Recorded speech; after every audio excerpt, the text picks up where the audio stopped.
ओम शांति। पुस्तक पठन श्रीमद् भगवत गीता रहस्य।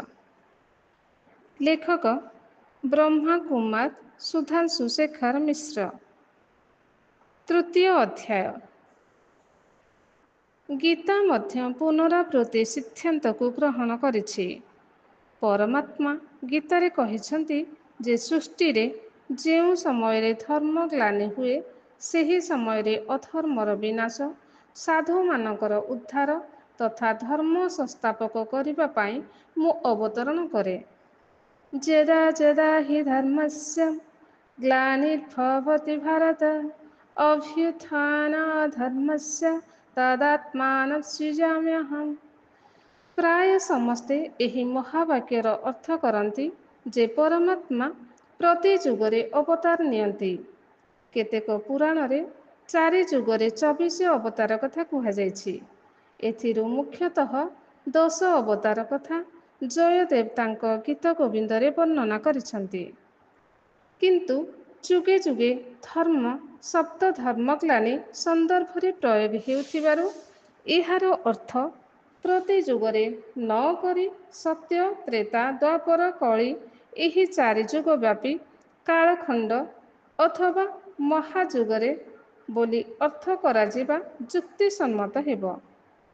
कारण गीतारे अन्य एक स्थान रे मध्य जुग शब्द को महाजुग बा चतुर्जुगर पर्यायवाची रूपे व्यवहार करा जायछि।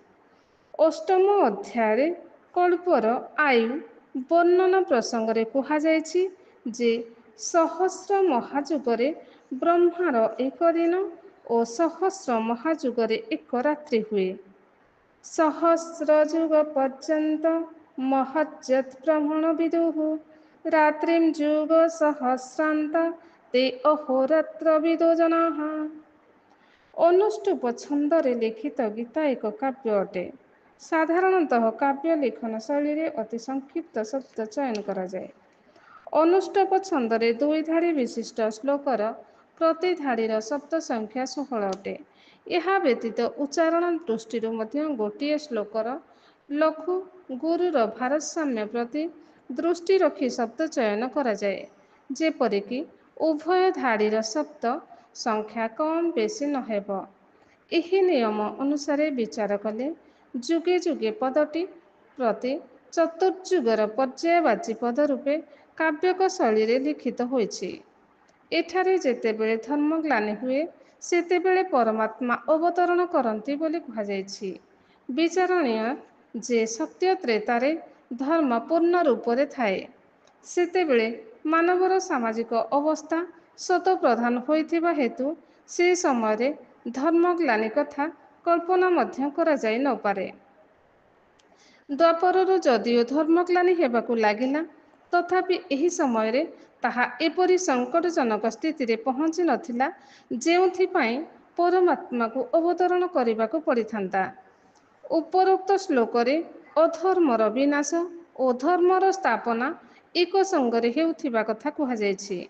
ତେଣୁ ପ୍ରଚଳିତ ମାନ୍ୟତା ଅନୁସାରେ ଯଦି ଦ୍ୱାପର ଯୁଗରେ ପରମାତ୍ମାଙ୍କ ଅବତରଣ ବା ଅବତାର ଗ୍ରହଣ କଥା ସତ୍ୟ ବୋଲି ଗ୍ରହଣ କରି ନିଆଯାଏ ତେବେ ଯୁଗ କ୍ରମରେ ତତ୍ପଶ୍ଚାତ୍ କଳି ଯୁଗର ଆଗମନ ତାଙ୍କ ଦ୍ୱାରା ଧର୍ମ ସ୍ଥାପନର ଉଦ୍ଦେଶ୍ୟକୁ ଖଣ୍ଡନ କରୁଛି। ଏଠାରେ ଆଉ ଏକ କଥା ପ୍ରଣିଧାନ ଯୋଗ୍ୟ ଯେ ଯୁଗ କ୍ରମରେ ସତ୍ୟ ତ୍ରେତା ଦ୍ୱାପର କଳି ସତ୍ୟ ଯୁଗ ଆରମ୍ଭରୁ କଳି ଯୁଗ ଅନ୍ତ ପର୍ଯ୍ୟନ୍ତ କ୍ରମଶଃ ଧର୍ମର କଳା କମି କମି ଯାଏ। ତେଣୁ କଳି ଯୁଗର ଅନ୍ତିମ ସମୟ ବ୍ୟତୀତ ଅନ୍ୟ କୌଣସି ସମୟରେ ପରମାତ୍ମାଙ୍କ ଅବତରଣ ଯଥାର୍ଥ ମନେ ହୁଏ ନାହିଁ। କଳିଯୁଗର ଅନ୍ତିମ ପର୍ଯ୍ୟାୟରେ ପରମାତ୍ମାଙ୍କ ଅବତରଣ ଆବଶ୍ୟକ ହୋଇପଡ଼େ।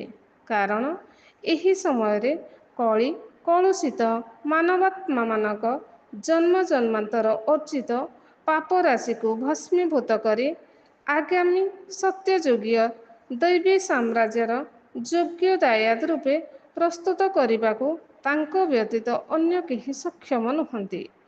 ତେଣୁ କଳିର ଅନ୍ତିମ ଓ ସତ୍ୟ ଯୁଗର ପ୍ରାରମ୍ଭ ସନ୍ଧି କାଳକୁ ପୁରୁଷୋତ୍ତମ ସଙ୍ଗମ ଯୁଗ ବୋଲି କୁହାଯାଏ।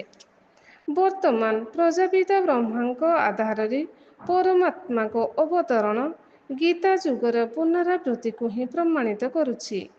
ମୋ ମୁଖରୁ ବ୍ରାହ୍ମଣମାନଙ୍କ ଉତ୍ପତ୍ତି ପରମାତ୍ମାଙ୍କ ଏହି କଥନ ବର୍ତ୍ତମାନ ଚରିତାର୍ଥ ହେଉଛି। ବ୍ରହ୍ମା ମୁଖ କମଳ ଦ୍ୱାରା ପରମାତ୍ମା ଯେଉଁ ଗୀତା ଜ୍ଞାନ ଶୁଣାଉଛନ୍ତି, ତାହା ଶୁଣି ଯେଉଁମାନେ ଈଶ୍ୱରୀୟ ମାର୍ଗରେ ପରିଚାଳିତ ହୁଅନ୍ତି, ସେମାନଙ୍କୁ ପ୍ରକୃତ ପକ୍ଷରେ ବ୍ରାହ୍ମଣ କୁହାଯାଏ। ଏମାନେ ସଙ୍ଗମ ଯୋଗୀ ବ୍ରହ୍ମାମୁଖ ବଂଶାବଳୀ ବ୍ରାହ୍ମଣ ନାମରେ ପ୍ରଖ୍ୟାତ। ଏମାନେ ପବିତ୍ର ଯୋଗୀ ଜୀବନଯାପନ କରନ୍ତି। ଈଶ୍ୱରୀୟ ସନ୍ଦେଶ ବାହକ ହିସାବରେ ସମଗ୍ର ବିଶ୍ୱରେ ପବିତ୍ର ହୁଅ ଓ ଯୋଗୀ ହୁଅ।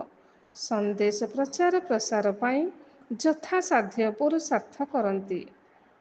ଏହି ଈଶ୍ୱରୀୟ କାର୍ଯ୍ୟକୁ ସୁଚାରୁ ଭାବରେ ସଞ୍ଚାଳନ ଓ ସମ୍ପାଦନ କରିବା ପାଇଁ ପରମାତ୍ମା ତାଙ୍କର ସାକାର ମାଧ୍ୟମ ପ୍ରଜାପିତା ବ୍ରହ୍ମାଙ୍କ ଦ୍ୱାରା ଏକ ଯଜ୍ଞର ମିଶନ ସ୍ଥାପନା କରିଛନ୍ତି। ଏହାକୁ ଅଲୌକିକ ଭାଷାରେ ରାଜସୂୟ ଅଶ୍ୱମେଧ ଅବିନାଶୀ ରୁଦ୍ର ଗୀତା ଜ୍ଞାନ ଯଜ୍ଞ ବୋଲି ନାମିତ କରାଯାଇଛି। ଏହି ଯୁଦ୍ଧର ଆନୁଷ୍ଠାନିକ ନାମ ରଖାଯାଇଛି ପ୍ରଜାପିତା ବ୍ରହ୍ମକୁମାରୀ ଈଶ୍ୱରୀୟ ବିଶ୍ୱବିଦ୍ୟାଳୟ। ଏହି ବିଶ୍ୱବିଦ୍ୟାଳୟ ଦ୍ୱାରା ପରମାତ୍ମା ସ୍ୱୟଂ ଈଶ୍ୱରୀୟ ଜ୍ଞାନ ଓ ସହଜ ରାଜଯୋଗର ଶିକ୍ଷା ଦେଉଛନ୍ତି, ଯାହାର ଅନୁସରଣ କଲେ ମାନବ ଗୃହସ୍ଥ ବ୍ୟବହାରରେ ରହି ମଧ୍ୟ ସମ୍ପୂର୍ଣ୍ଣ ପବିତ୍ର ଯୋଗୀ ଜୀବନଯାପନ କରିପାରିବ ଏବଂ ତାର ବର୍ତ୍ତମାନ ଓ ଭବିଷ୍ୟତ ଜୀବନକୁ ସୁଖମୟ କରିପାରିବ। ପରମାତ୍ମାଙ୍କ ଅବତରଣର ପ୍ରତ୍ୟକ୍ଷତାକୁ ଖୁବ୍ କମ୍ ବ୍ୟକ୍ତି ଜାଣିପାରନ୍ତି।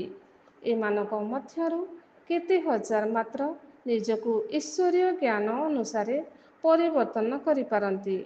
ତେଣୁ ଗୀତାରେ ପରମାତ୍ମା କହିଛନ୍ତି, ହଜାର ହଜାର ମନୁଷ୍ୟମାନଙ୍କ ମଧ୍ୟରୁ କେହି ଜଣେ ସିଦ୍ଧି ପାଇଁ ବା ଜ୍ଞାନ ପ୍ରାପ୍ତି ପାଇଁ ପ୍ରଯତ୍ନ କଲେ ଏବଂ ସିଦ୍ଧିପ୍ରାପ୍ତ ପାଇଁ ଯତ୍ନ କରୁଥିବା ବ୍ୟକ୍ତିମାନଙ୍କ ମଧ୍ୟରେ କ୍ୱଚିତ୍ କେହି ଜଣେ ମୋତେ ଯଥାର୍ଥ ରୂପେ ଜାଣନ୍ତି।